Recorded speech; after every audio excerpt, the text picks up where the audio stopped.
Hello everyone and welcome to our daily coverage of the Tour of Gippsland. Yes, the National Road Series is back after the winter hiatus, several months for many of these riders between races. My name's Scott McGrory and I'm joined by Jethro Nagle. Jethro, fantastic first day to get the NRS back going again, mate. Yeah, welcome, Scotty. It was a cracking day. Gippsland and Phillip Island, it really turned on the weather, and the riders, they turned up the heat in the criterium. Look, I know a lot of the riders had gone to Europe throughout our winter break, so they've had some good weather. But for all the ones that stayed back in Australia, they've had to fight their way through the winter, keep themselves motivated.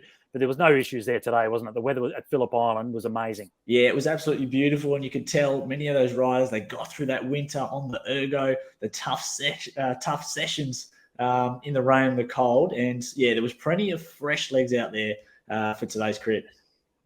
Well, it was. You mentioned crits, a criterium for stage one here at the Tour of Gippsland. 3 days of racing, 4 stages though. So both men and women kicking off today in Ryle on the island, Phillip Island, just near the Motor Grand Prix circuit, which is the feature for the next 2 days.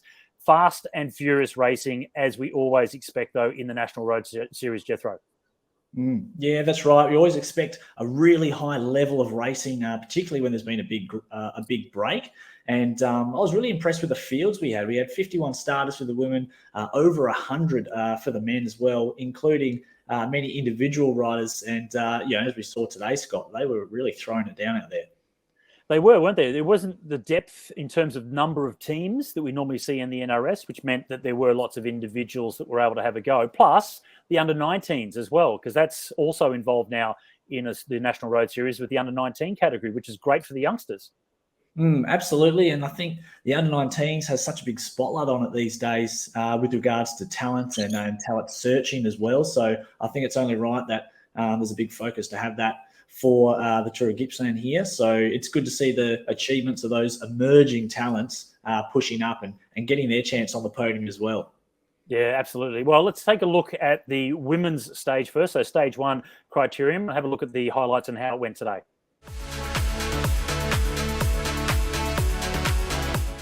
After the winter hiatus, the National Road Series continued in sunny Phillip Island and the town of Rhyl for a criterium, 3 days of racing, starting off with the circuit race. Team Bridge Lane were here with a lot of strong riders and were very aggressive from the start, trying to use those numbers to split the race to pieces. But the teams that did have sprinters amongst their ranks did everything they could to try and shut down those moves. An unfortunate situation for Keely Bennett from Team Bridge Lane when she suffered a crash and really did hurt her elbow, but was able to get back onto the bike, although did not finish in the main field. Coming towards the final couple of laps, it was Bridge Lane taking control, trying to set up Gina Ricciardo and Emily Watts for the finish. And around the final corner, in a long sprint down to the line, it was Georgia Whitehouse from ARA Skip Capital that cleared ahead of the field and comfortably won the sprint by a couple of lengths over Emily Watts from Team Bridge Lane and Lucy Fittius from the Cycling Development Foundation. The time bonuses on offer means that Georgia Whitehouse will take a 2-second lead over Lucy Fittius into stage 2 and 4 seconds over third place Emily Watts. And the news after the race was Keely Bennett was getting patched up and would be able to continue the tour.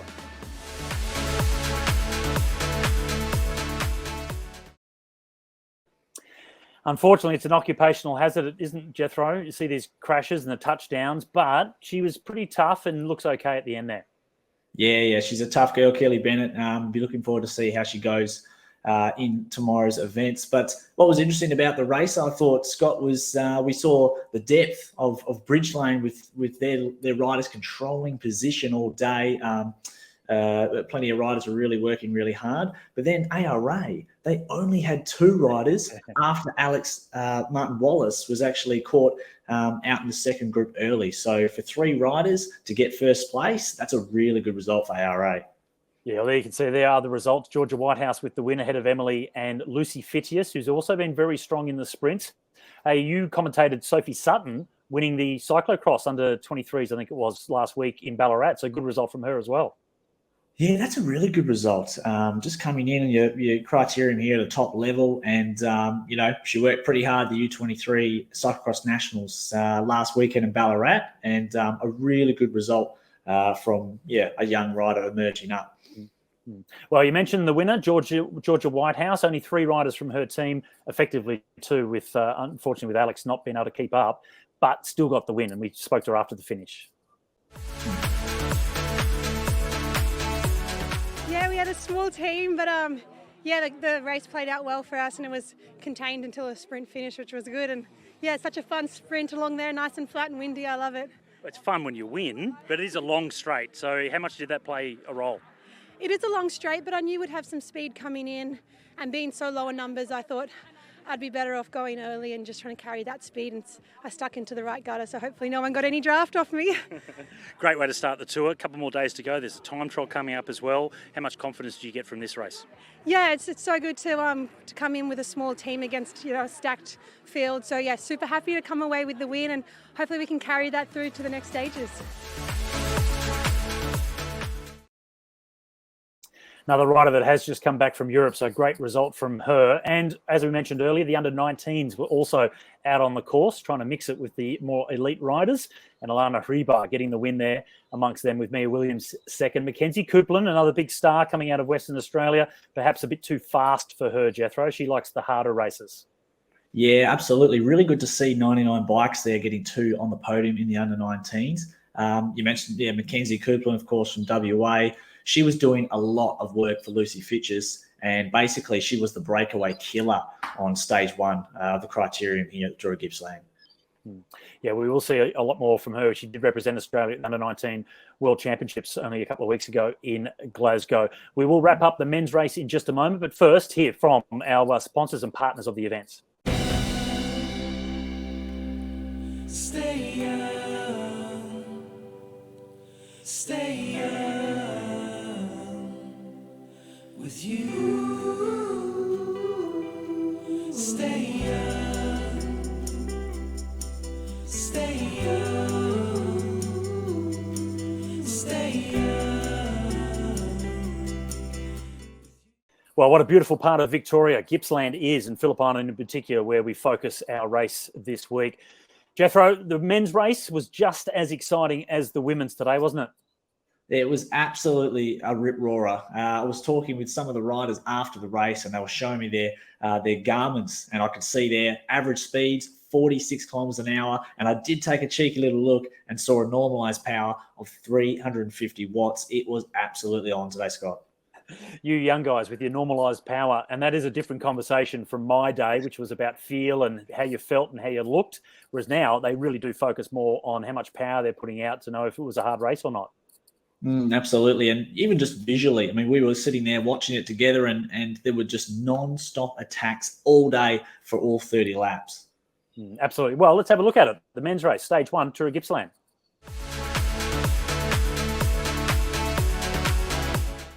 The first stage of the Tour of the Gippsland for the men, again in Riddle, criterium over 30 laps for 42 kilometres. And as always in the National Road Series for the men, it was fast right from the start.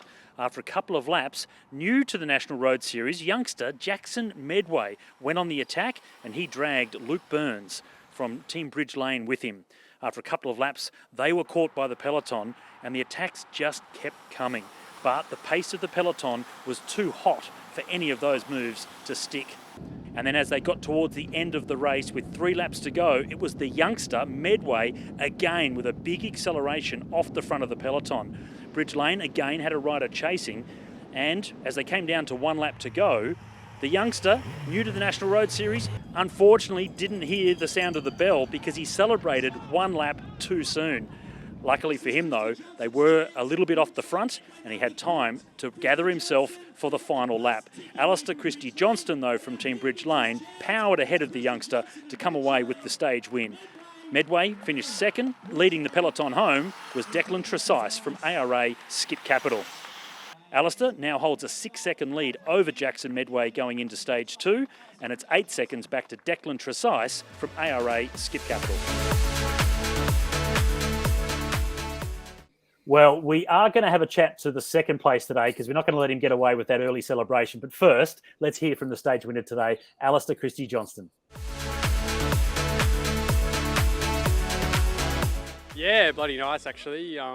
didn't quite expect it. I had a bit of an issue with my gears with about 8 laps to go, and so I was on the side, and Neil was sorting through them, and then it turned out to be something else by the time I got back into the bunch, and started getting back into it. So that was nice. Interesting last couple of laps there, and just the strength of this young rider now new to the National Road Series.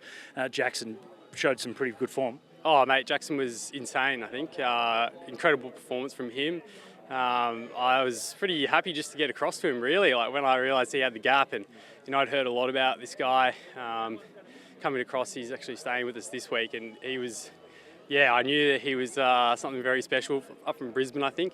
So when I saw him going, and I was sort of already getting off the front of the peloton a little bit, and I just thought, this is it, I've got to go now. And so made a big effort to get across to him, and then he posted up a lap early. I wasn't sure he was trying to drop me out of the corner but then once I saw him going all in, he looked back to see where I was, went for the big post up. I was like, oh. So anyway, I came came past, I was like, come on mate, you're another one to go. And then, I think he was pretty cooked after that, and managed to hang away, stay away in the finish there. Quick lesson learnt for the youngster, the 18-year-old. Showed you how to do the celebration that you were able to do the following lap. Yeah, that's right. I mean, I felt for him. I think he was obviously had the head down. He was going max. But I was trying to tell him there was another one to go. But no, he was very committed for that. But no, hats off to the guy. He rode really well. And it was perfect to set me up for the win. But you guys as a team, always strong in the National Road Series, dominated really overall as a team classification for more than a decade now. Great to start a game with a win. Yeah, absolutely. I think it's going to be a big weekend ahead, and hopefully we can hang on for the overall. I think Jackson will be looking good for the TT tomorrow, I'd say, after that performance. Okay, so here's your tip, the youngster? Yeah, I think so. After that, I think seen enough to know. Yeah. Okay. Oh, well done on today's win. Cheers. Thanks very much, guys. Well, it was a great day out for Alistair Christie-Johnson, but, the big talking board of the race was actually in second place, Jackson Headway. He done what we all don't want to do as bike riders. He's posted up and he's celebrated a lap early, Scotty. Yeah, we've got to call it out, don't we? It's one of those inexcusable things, and you hope that do it once, never do it again. So let's just hope. He's only starting out. He's only 18, so maybe he'll do it again in the future. Let's just hope he doesn't. But, we've got to call it out. And I did that exactly after the finish. I had to talk to him about that victory salute, one lap too soon. Yeah, didn't have teammates, no radio. I was just here down by myself. So I was like, give it everything. Just follow wheels and then have a crack whenever. I had one early on just to feel the legs, see how they're going, but they were good. So I was like, I'll sit in, rest up. Went again, took that corner, coming down into the finishing straight. Bombed that, clipped a pedal, looked back, had a gap, all in from there. Had a bridge lane guy come on me. I was like, that's good, because then his team doesn't have to chase me down. So I was just going all in, didn't look back. Saw something here, looked like a 2-lapper, but it was a 1. It was a 1, super faded. But anyway, I was like, I'll just keep going. Probably helped in the end because just kept going all in, didn't look back. Sprinted out, posted up like a fool, but got going. I'm really happy we stayed in because did a little turn and then it was my duty to keep going, no team. And held on for second, happy with that. So a practice celebration, so when you do get to the line first on the right lap next time, you'll be ready for it. Oh yeah, we'll see if that happens. Got to get a team back first, but it was good fun, enjoyed it, yeah. So first NRS though, you're pretty happy with how you were going? Oh definitely, I'd done a few but been injured, had a few stuff ups, new to the sport, first year of it, so loved it. It's good to be up near the front contesting.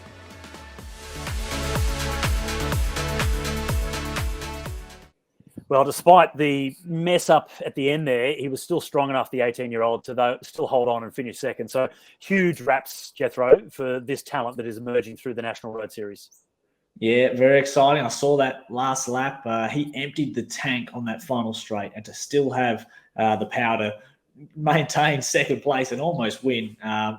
Really, really impressive. I think we have under-19 results overall. So Reef Roberts, the leader of that competition, going into Eddie Adams, and then Finlay McRobbie, Eddie Willis, and Thomas Clayton, Scott. I love some of these names. Reef Roberts and Finlay McRobbie. They're commentators' dream when these riders come through over the next couple of years. But that is the under-19s. It's only been established last year. I think it was the first time we had the under-19 category for the National Road Series. So that's fantastic. That's day one out of the way. Day two, we head to the MotoGP circuit on Phillip Island, the famous moto circuit. And we start with two races tomorrow, Jethro, but we kick off with a time trial to get things going. Yeah, that's right. I think they are doing 4 laps of the circuit, which should be very, very interesting. And the time gaps that they've gained today, there's still 3, 4, 5 seconds, Scott. So the leader's jersey, it's still well and truly up for grabs. Yeah, it is. And in the afternoon, we have a circuit race. The final day is going to be in the opposite direction. So they'll know this circuit really well by the end of the weekend. But if the wind picks up, this is going to be really interesting because there'll be carnage with just how open this circuit is. Absolutely, and the teams will know that as well. And I think that's when having lots of numbers and a full team at your disposal, that's going to be really advantageous. So there's lots to play for, and with that TT, Scott, the teams are going to be looking for every way they can to drop their rivals. Absolutely. Look, normally the motorbikes are tipping in just under 300 k's an hour before that first corner. That's not going to be the case for the cyclists tomorrow. But regardless, it's going to be a fantastic day of racing, kicking off the time trial, then 2 circuit races over the next 2 days on the MotoGP circuit. So make sure you tune in and catch up with all of the racing here from the Tour of Gippsland. We'll see you tomorrow.